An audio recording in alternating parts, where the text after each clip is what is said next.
This is Kyle. He lives in a small home with his well-planned family consisting of himself, his wife, and his son.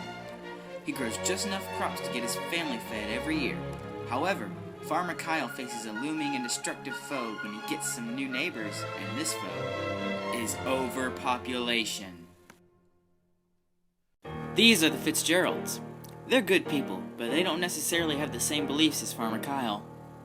The Fitzgeralds have a lot of children, and they don't believe in birth control or family planning. To them, children are like potato chips. You can't have just one.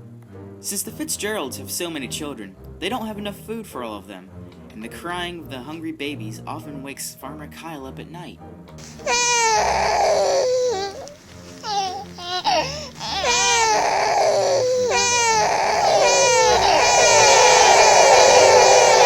One day, while attending his crops, Farmer Kyle gets some unwanted visitors.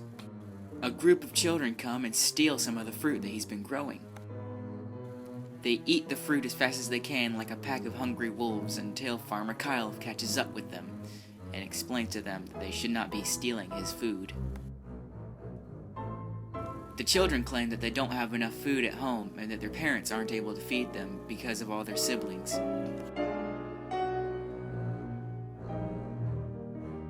Later that day, Farmer Kyle confronts the family, telling the parents that their children have been stealing his food. Mr. Fitzgerald says that he sent the children out to get food for themselves, but didn't tell them to go stealing. Farmer Kyle is angered by this, and asks Mr. Fitzgerald why he had so many children in the first place. Mr. Fitzgerald says that he had that many children because he needed more help on his farm.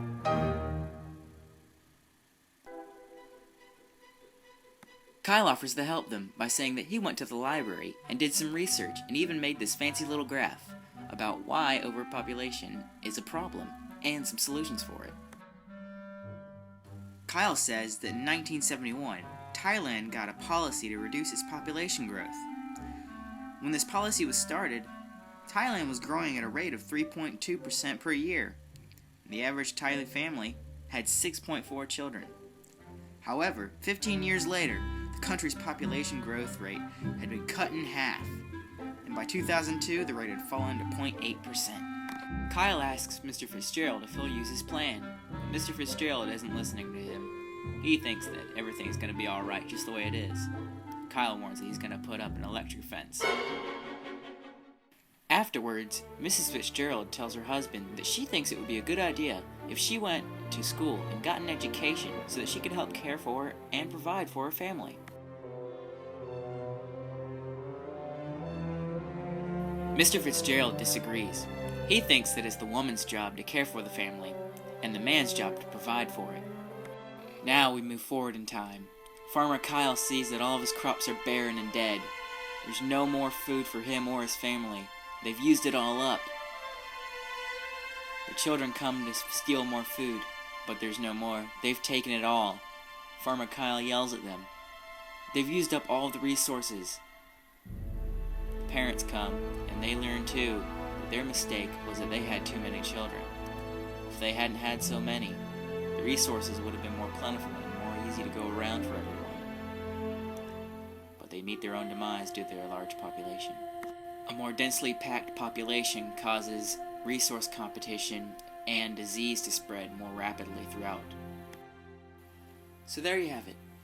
If the Fitzgeralds had done better family planning or have used contraceptives, this all could have been avoided.